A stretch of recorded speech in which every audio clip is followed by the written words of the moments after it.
You have to cut your hair, and you have to trim your beard. Some people don't like that very much. More serious sacrifices include having to leave your loved ones behind. Whether it's to go to training, or whether it's to go to your duty station that might be clear across the country, or clear across the world. Some people might have to go to Korea for their duty station, or Italy, or Germany.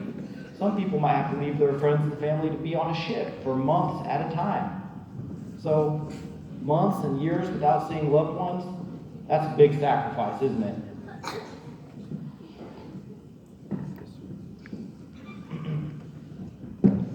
Other sacrifices include having to go to combat. Some veterans get called to duty to go to a combat situation, and that's where they might see some friends that pay the ultimate sacrifice. Some of you might know what that means, some might not. But what that means is some people might not come back from that combat situation.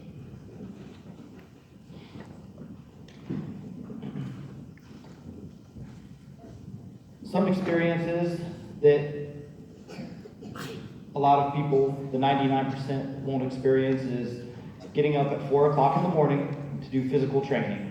That's kind of like PE class. Kind of like if Mrs. Hoover were to just yell at you all the time. And if it were snowing outside or raining, and she'd make you go outside and make you roll around in the mud.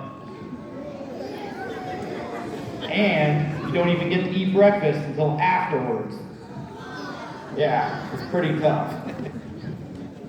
Right? We've all experienced that. Yeah. So that covers the brave part.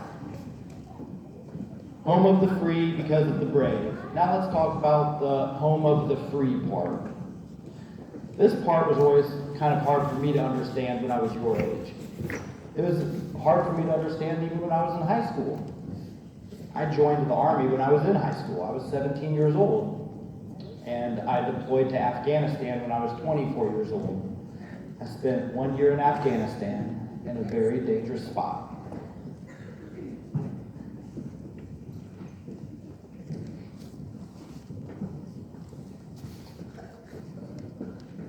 There are a lot of things that we take for granted in this country. And it wasn't until I deployed when I saw children that were of elementary age and middle school age and high school age. They didn't get to go to school. And some of you might think that that sounds pretty neat, not having to go to school, right?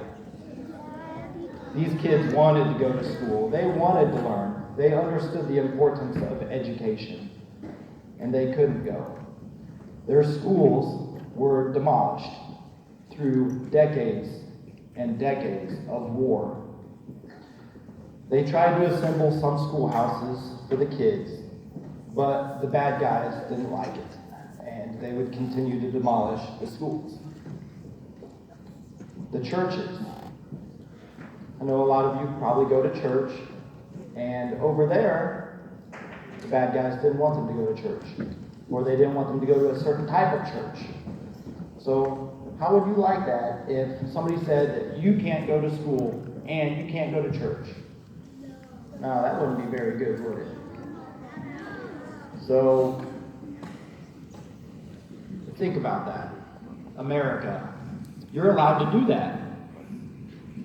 And you don't even think twice about it. It's just something that comes natural for us. But it's really not natural. It's something that's paid for. And it's paid for through the lives and the service of our veterans.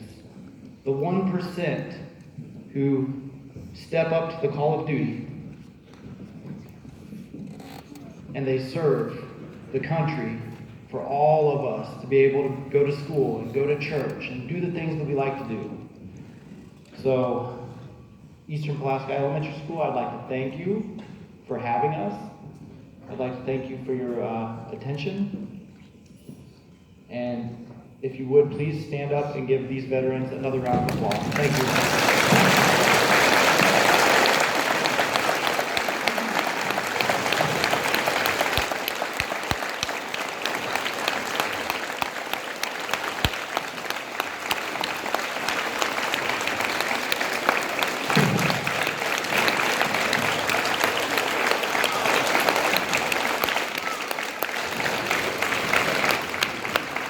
Thank you very much, Mr. Shack, for your words, for your service, and for the